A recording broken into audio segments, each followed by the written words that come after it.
to another Sci-Fi Fantasy Saturday. Yes, another Saturday, another unboxing, another brief look at a game that fits hopefully within the sci-fi fantasy genre. I've had a hard time trying to place superhero games. They're possibly fit into my Sanctuary Sunday, which is, completely away from war games. However, there is a little bit of sci-fi and fantasy in that regard. We have a Scarlet Witch here. So, I think I'm going to keep classifying Marvel and DC and superheroes into Sci-Fi Fantasy Saturday, which brings us to Marvel Dice Throne. Now, this is a continuation of the Dice Throne series, of which I have way too much of. Started off with Dice Throne Season 1, which soon went to Dice Throne Season 2. I can't even get all this on the screen here, right?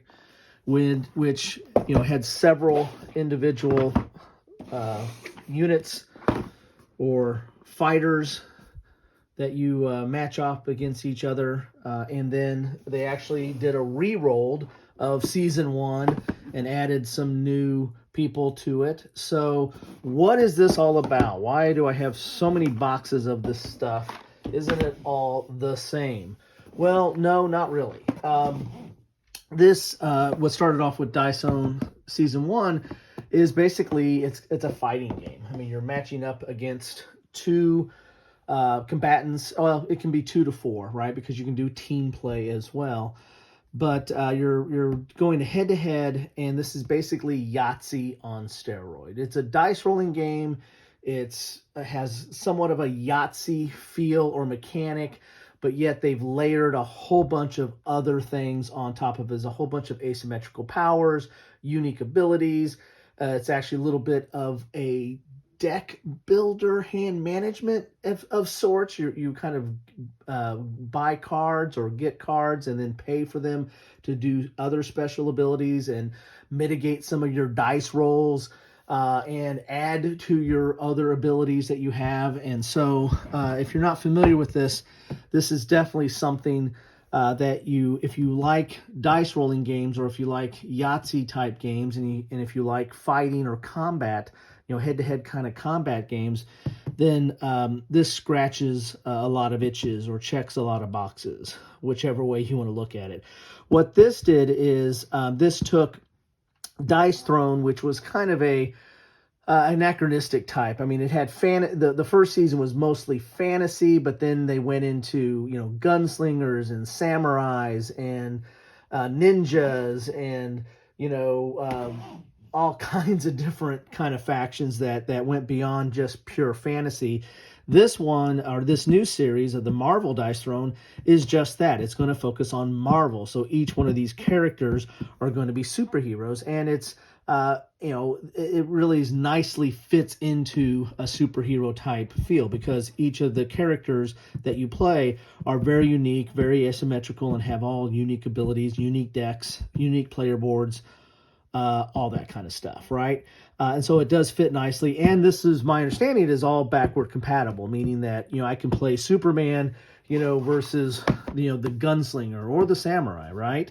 And I can mix and match between the worlds if I so desire. So let's get inside the box here and take a look at Thor, Loki, Spider-Man, and Scarlet Witch, which come in this box. Spoiler alert or teaser, I might have more to show you later. But the other thing, not only do I like the gameplay, and not only is this a game that I buy a lot of, because it's something that my kids like. I can play this with my son. I play this with my girls. Everybody likes this. The only one I haven't played this with is my wife. But even her, I think she doesn't really like fighting head-to-head games. But this one she might like. Because of the way you can mitigate the dice. Two things she really doesn't like is, fighting and dice. And so that's what this is all about. But I think I might even be able to swing this on her at some point. So The other thing you're going to like about this, or what I like about this, I should say, is the way it's packaged. The Dice Zone 3 Season 1 wasn't packaged the way that they package everything now, and they package everything in individual boxes. So there'll be two plastic inserts in here that are trays that hold everything you need to hold in the box. And I think they're continuing that with Marvel as well. But enough of that. Let's see what we have in this box. And did I start this anywhere? I've been chewing my nails, right? So I have nothing to start these things with. Let's see what's in here and see what you get, because that's what you came for. Be interested to see what you all think about, if you play Dice Throne, what you think about the characters they started with. I mean, Spider-Man is kind of a no-brainer, pretty popular. Loki and Thor, kind of an interesting matchup there. And then Scarlet Witch, I guess that's coming from, some of the more recent Marvel TV stuff or series stuff. So nice box here, nice and thick. We got 4 coming in here. We'll take a look at that. Oh, I got to get my silica. And then you've got your rules of play. And the rules of play, it's really not that complicated a game. The learning curve is really in the unique abilities that each one of these have. Each of these characters, or in this case superheroes, has their own unique set of abilities and counters and cards and boards. So you have to kind of learn that and what all those things do. That's the learning curve. The gameplay is relatively straightforward and simple. So there's a quick reference there. So the pages are only like 16 pages with a quick reference on the back. And so you can see here's a board here. Oh, a little spoiler alert. Black Panther, he's not in this box. But this kind of lays out all the different elements. You're going to get this combat points wheel. This is how you pay for cards. Cards have a cost. You're going to have your health counter. This is a fighting game, right? So you're trying to get somebody down to 0.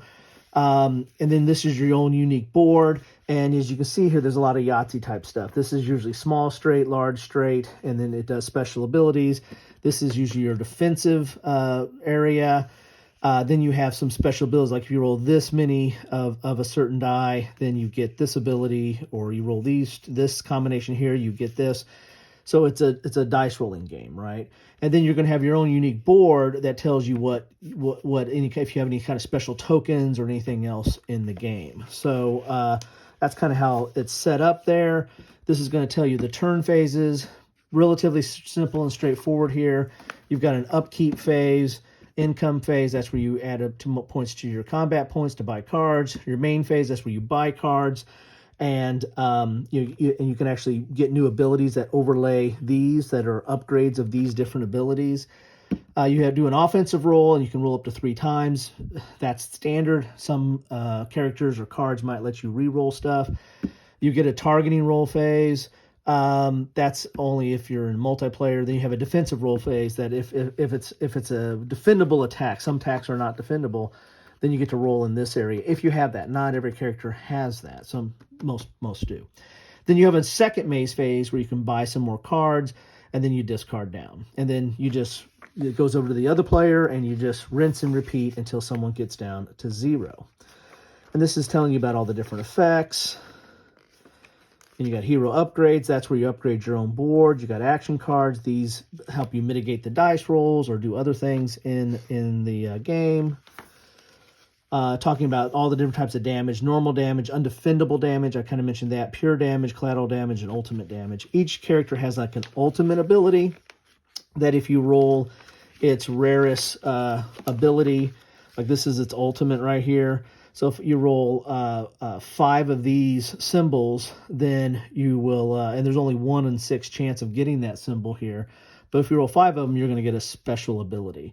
So as with Yahtzee, there's kind of a press your luck in this game where you're like, oh, I think I can get that. I think I can get that. And then you might end up with nothing. And then the other side, if they play steady and just keep doing consistent damage and you keep pressing your luck and not do the damage, well, guess who's going to win that? These are some of the tokens that go in here. Normally the tokens stay inside the box, so it'll be interesting to see how these play out. Maybe I got to punch these out and put these in here. They have some standees. They didn't have standees in the other game. That's kind of interesting. Let's see what. Let's go each one here. Who should we do first? Scarlet Witch or Thor? Ladies first, right? So this is what I was telling you. They come with their own self-contained package here. I really like this. Season 1 didn't have this, but Season 2, Season 1 ReRolled, and Season 2 ReRolled all did this, and it's really nice because then you can just, to play a game, that's all you need. Just these two things. You throw them down, and you can go right into playing the game. So let's open this up and see what we have in here. A little plastic there, and then you have your player board. So this is a fold-out, really good, thick cardboard. I mean, this is a board. And then this is your player board. So this is your different abilities. And there's probably going to be a deck of cards in here that soup these up, like level 1, level 2, level 3, different levels of these to make these even better over time. But these are their special abilities. So if I roll those 2 symbols, I get to do this. I roll 3 of these, I get that. But if I can roll 5 of these, I get that. If I roll 5 of these, which is her ultimate, which is a 1 and 6 on each one of those die, I get that. And then here is a small straight, and this is, she doesn't have a long straight. There's a small straight, there's a large straight. Most characters have a straight, because not only do the dice have symbols, but they also have numbers on there. So that's why you can roll straights. And then she gets to roll 5 dice. That's a lot for defense. So anyway, so that's a player board there, and so it's got some art on the back. So you'll lay that out, and this is basically your player board on what you're trying to roll. Then you have your side card here. This tells you a little bit about the character, what its complexity is, a little bit about its bio, and then a little bit about the rules, like what are some of its special abilities or strategy here. Gives you a component list, and then you also get this is the special counter. So each character is going to have anywhere from 1 to whatever. This one, she has 4 special counters, and it tells you what the limit that you can have of those counters, and then tells you how you get them and what you do with them. And sometimes the counters you put on yourself, and they help beef you up or beef up attacks, and sometimes they go on the other side, and they do damage, or they do something to the other opponent. And so each character has their own special set of counters. That's really the only learning curve. The rules are relatively same and simple and straightforward, but the special abilities, that are on each of these boards and on their sideboard of their different abilities and counters is all different. And so that's something you've got to kind of learn there. And then you've got your dice. And so she's got her own set of dice here. And as you can see, it has numbers and symbols on it, right? And then that's her special. If she rolls 5 of those, then she's going to be able to do her ultimate. Then you have, this is her combat wheel. And these are nice, good, thick components here, but they come pre-assembled, so you don't have to put them together. And then you have your health wheel. So these, move easily as well. Well, you can if you got 2 hands, right? So here you go. Oop, there you go. So you have that wheel that goes there, and then she has her own deck of cards that are her, that are unique to her, and these are the things that you use to beef up your abilities or play actions and the like. So it's going to have a cost. So this costs 1 CP, and this is basically helps you manipulate the dice. Discard 2 probability manipulation to change the value of any one die. So her probability manipulation is one of her counters. So these cards are going to play. They're unique to her, and they're going to play into her special abilities and augment it. And there's a whole deck here, and some costs not so much. Here's one that beefs up her defense roll. So this is better than what she has on her board. So if you pay for that, this goes on the board, and for the rest of that fight, she's a little bit better. This beefs up that ability. It's level 2, level 2, level 2, level 2. So, and then you've got a bunch of different action things that let you do all kinds of stuff. Also, you know, if you run out of combat points, you can always discard a card and get for 1 combat point. So you always have money as long as you kind of have cards, and you're going to get 1 combat point a turn every turn. So there you have it. This is all, and then you've got the little player aid here. This talks about timing, especially like for some of these counters, and then you got your turn order there. So a nice little extra player aid.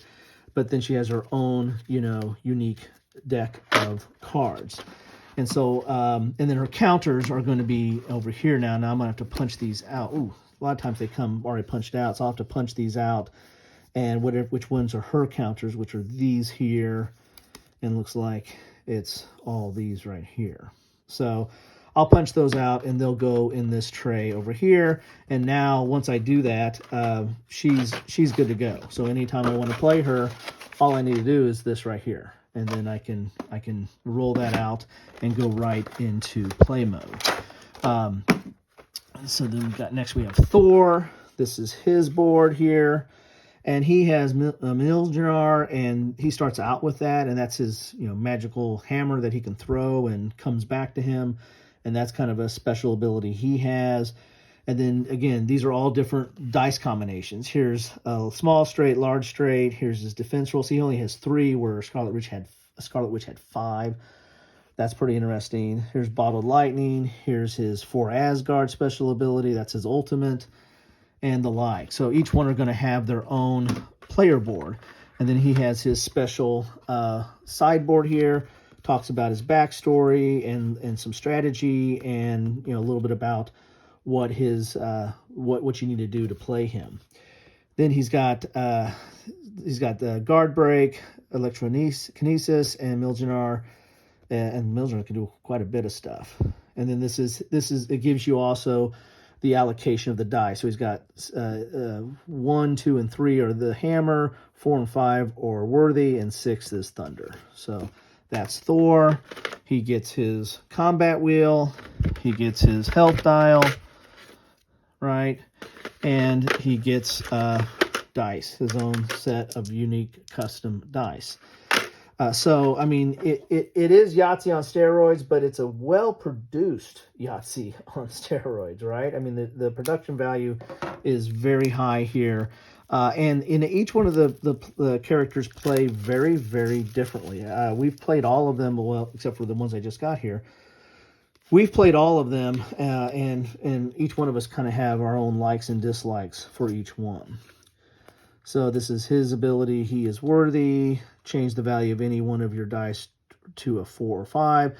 So see this, again, a lot of these cards help you manipulate the dice or mitigate the risk. Here's the upgrades that he gets. And so, yeah, he has quite a few upgrades. So you can upgrade his board and do better stuff over time. Now, again, there's some randomness in here because you're going to shuffle this deck and then see what you get over time. So, Vegas, baby. So, there you have it. That is Thor. Always one of my favorites. Not necessarily the movies, but the character. Now, let's go. Since we did Thor, let's do Loki.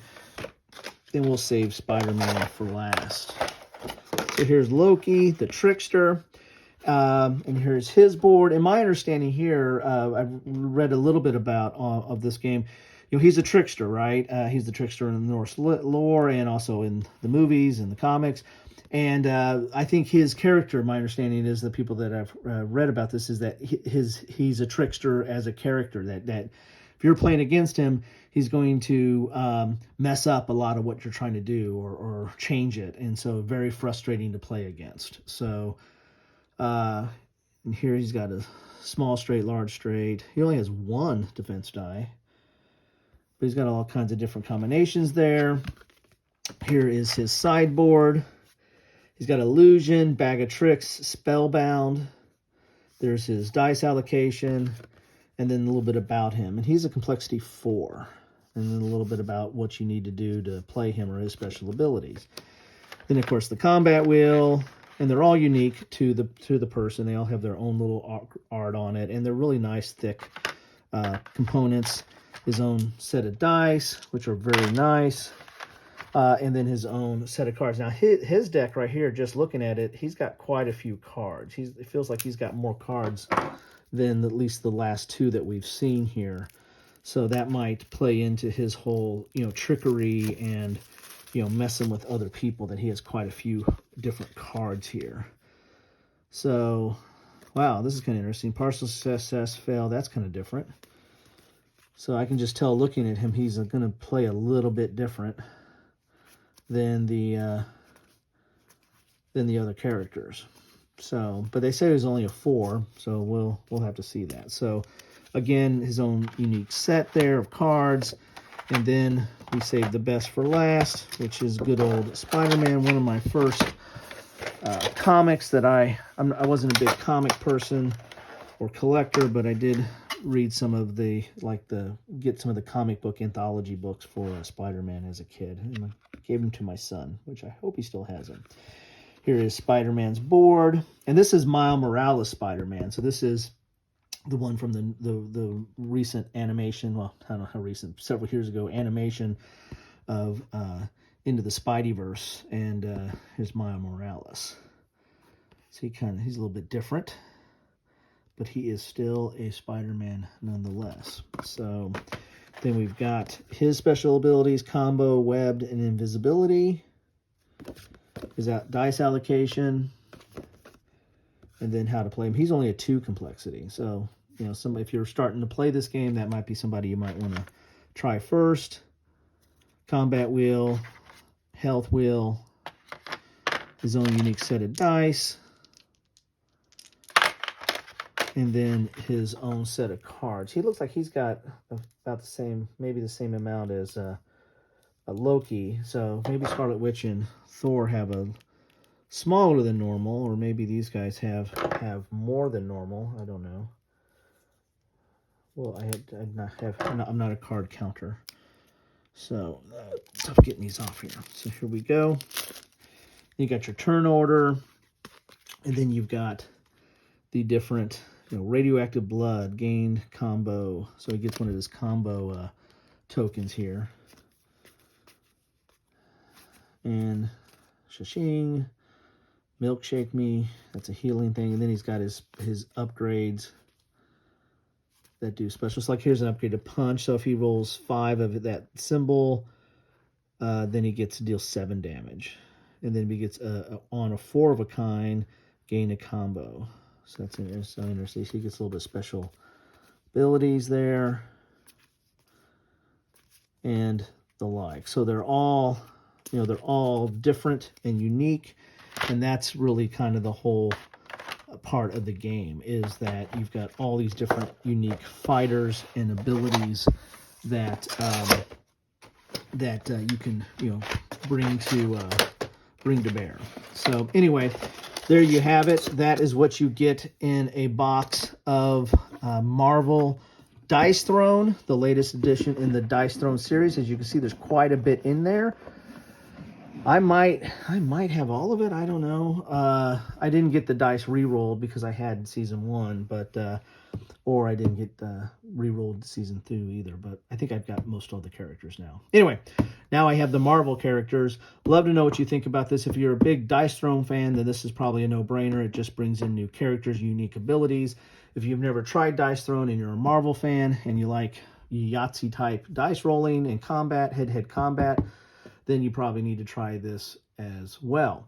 If you don't like Yahtzee, you don't like dice rolling, you don't like Marvel, then, why are you still here? Anyway, I'm glad you stopped by, though. Thanks for coming by. Thanks for stopping by. Thanks for spending some time with me. I greatly appreciate it. And the best way I know you stopped by is leave a comment. Let me know what you think, whether you love, hate, or don't understand this at all. It's all fair game. Just be civil. Have a good one. Bye-bye.